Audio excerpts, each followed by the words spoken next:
We might move, I don't know if we want to see Guthega Dam itself, but it is worth noting that this little dam, this little power station here is 60 megawatts. It was originally designed to be a 90 megawatt system. That's why there's a truncated penstock here, and can we move off the road so we don't all die? And you can see that there's three outlets. They were going to have three 30 megawatt. They were going to have three 30 megawatt turbines in there. In the end, they decided they'd just run it as a 60 megawatt system. The main explanation for that is they radically changed the idea of how the entire scheme would work.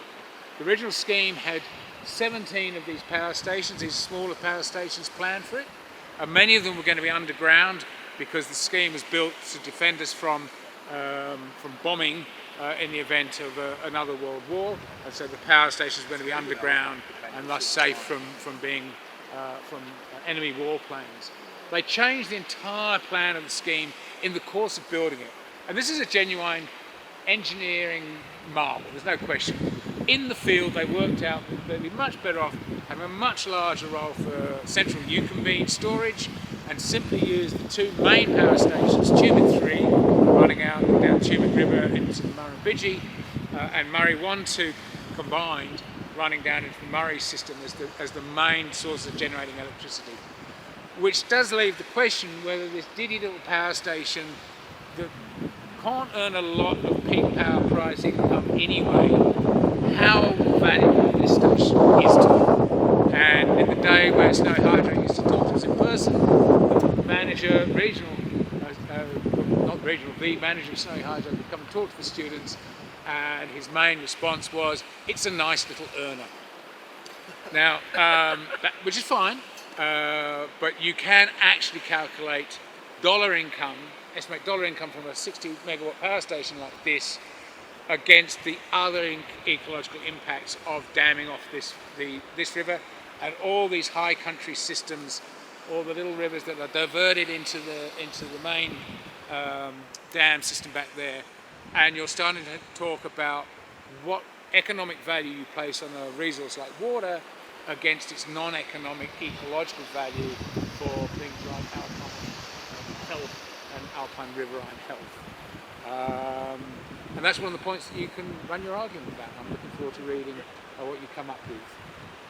Alright, so that's probably enough here for many questions in and around watery things and power stations. Yes? In terms of the ecological impact of a power station like this, and if you were to decommission it, blow it up, whatever, and try and return this landscape to like a remnant of its natural, of the way that it was, what does that even look like? How can you even manage? Yeah, an example of that. Like, has it happened before? So Australia is difficult and different in terms of removal of power stations from riverine systems. Because when you look at places like America, where they're doing this a lot, you're removing a power station from a run of river power. You're just literally taking the thing off. It's like having a big water wheel in the middle of the guts of the river, and you're just taking that away, right? Loosely speaking. For us, the issue as a conservation person would be you take away the dam, that entire sides of that hillside have been denuded of all vegetation, probably shitloads, mostly soil. So your task would then somehow be to re-stabilise that system. It would be like another spoil in essence. And what challenges that would place, and the possibility of doing that would be very difficult. They at least thought about whether they would address the Tasmanian power stations and whether it would be possible to get those Lake Pedder ecosystems back, and I think the bottom line answer was probably not.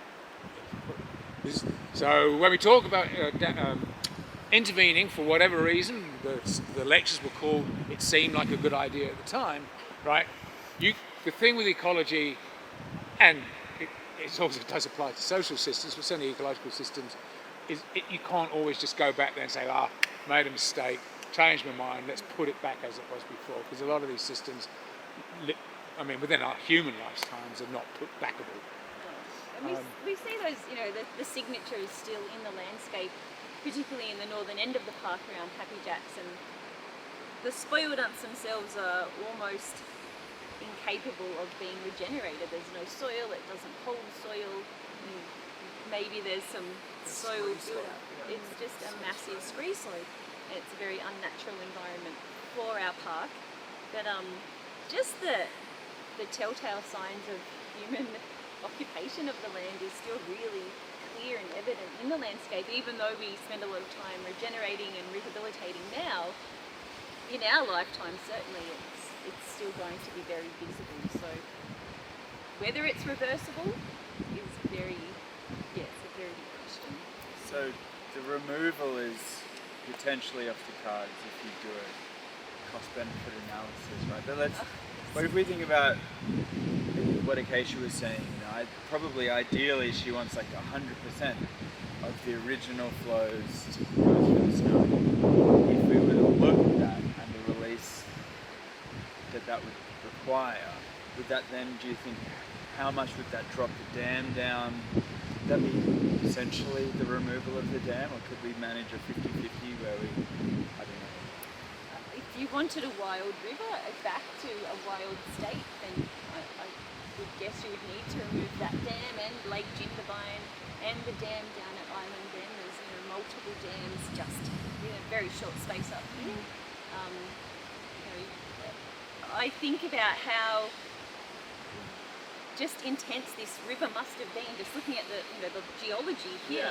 You see these sculpted rocks, and there's obviously been huge amounts of water flow regularly through here on almost a continuous basis. So to restore it, yes, I would say you'd need to remove them, but if you're looking at cost-based analysis, no government would ever come to that place.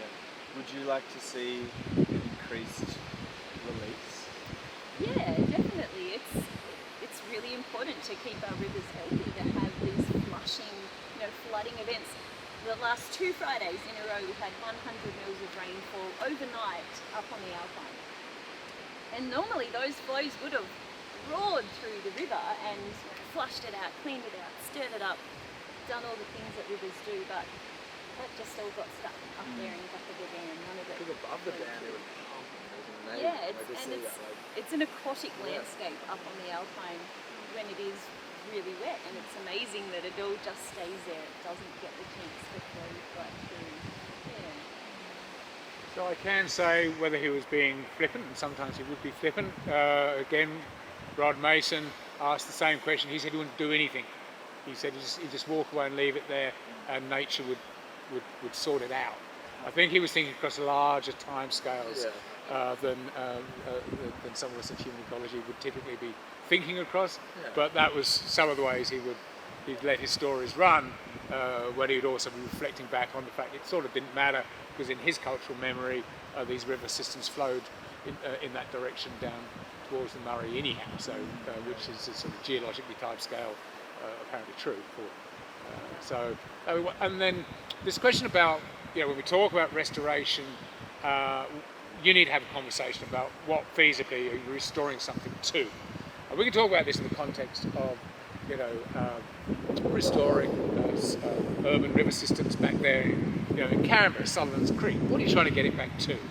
If you think you're trying to get it back to some kind of state of nature, then you better have a conversation with Indigenous fellas about what that was, because they're not going to say it was what it was 200 years ago, was nature, unmodified nature. So what are you going to go back to? In most cases, it's going to be some kind of compromise to do with what's feasible.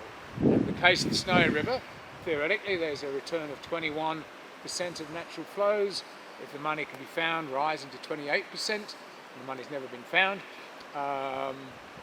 Given that if that's your bucket of water, right, then your restoration project is what is the maximum ecological return I can get with 28% of the 1,600 gigalitres of annual flow that represents. What can I do with it? But you're not going to get the mighty Snowy River back, such that Dalgety Bridge is going to be challenged with overflow in any time soon. I think another thing that I kind of like was thinking about a lot, kind of working up here, is it becomes really hard to want to like try and restore things when there's no baseline in terms of measurements before the degradation happened.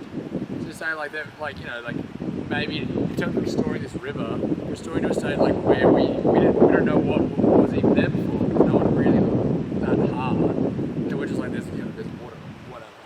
And so you could put all the water back, but you still don't know what was there before. So how can you restore that?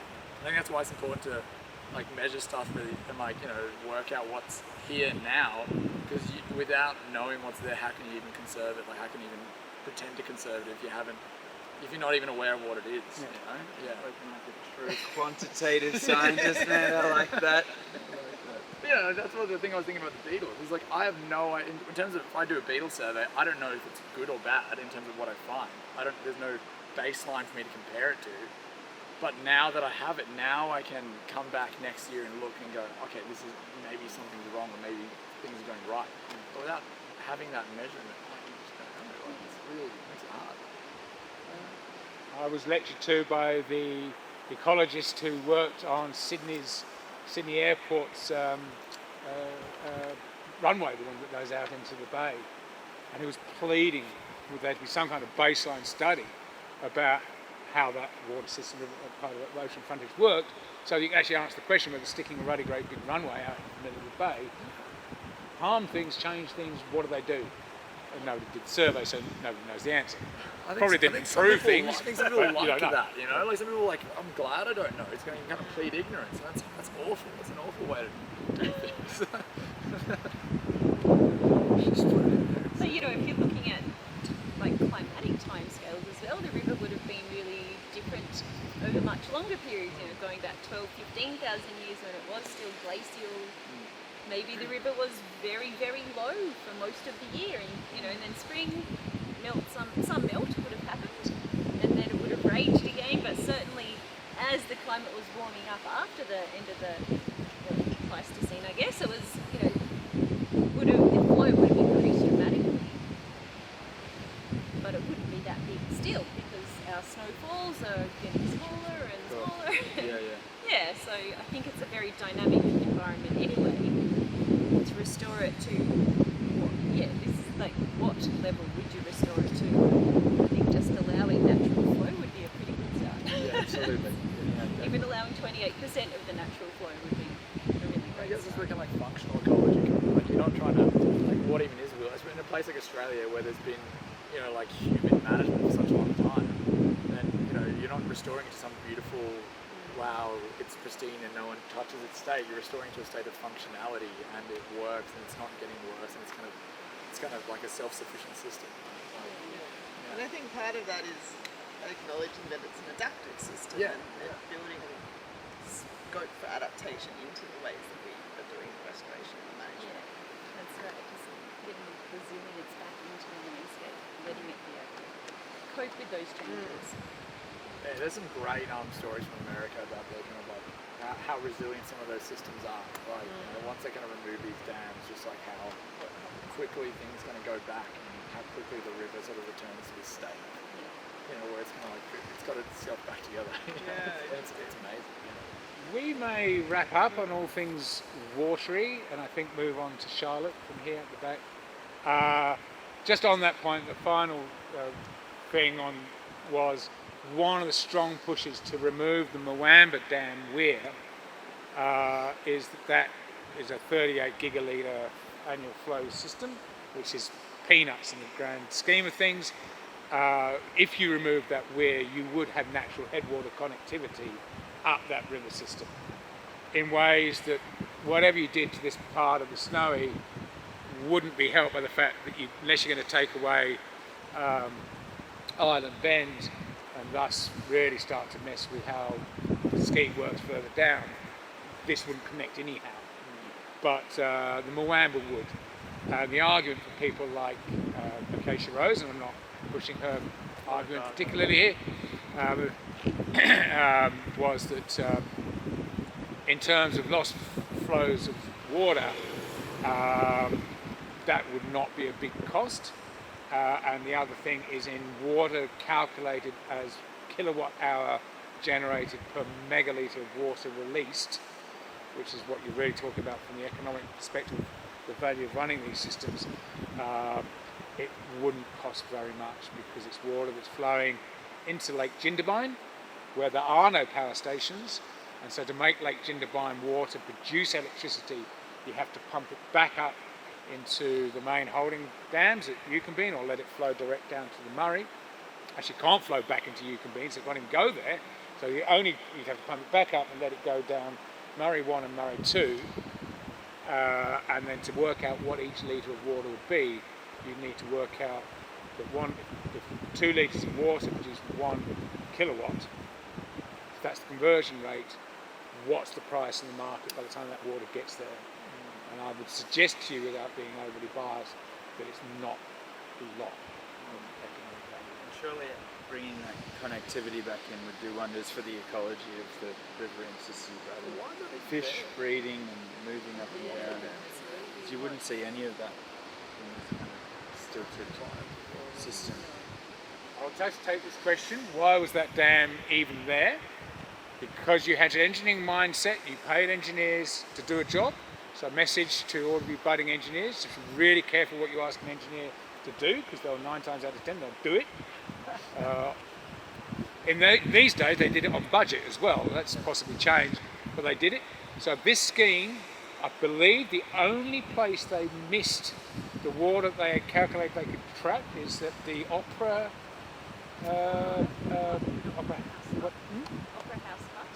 House Hut. There's a tunnel that's been built there that didn't actually pick up the water it was supposed to pick up. Beyond that, every single drop of water within the scheme they've captured, and they've calculated how many micro weirs and dam structures up in the high country they need to divert their water all the way in so that it will come down through their engineered systems. And they did it on time, on budget, and they even reach out with Moamba to pick up essentially river systems outside of the scheme and divert it back into the scheme, because that was seen as efficient outcome in terms of maximising water that was being wasted, remember, by flowing down this river system, and it's not wasted anymore because it generates electricity, and having generated this electricity, it grows food. Now, I wouldn't even say that's a mindset that's gone away, right? For many mindsets, that is an economically efficient use of water, because you're doubling the value through two things, two versions. And of course the irrigators don't pay for the water because the generator of electricity pays for the operation and maintenance of the scheme and gives them the water for free. When you've seen the notion of collecting every single drop and diverting it, does feel very good. So like brazen, you're like, dude, Just no thought for the environment or reciprocity of what it means to actually be within the environment and engage with it in a meaningful way. Take that. Globally, 15% of the Earth's ecosystem is nominally set aside for non-human use. 15%. So that's not a different, that's the same mindset. Yeah. As the United Nations agreed biodiversity reserve target, and we're not meeting it.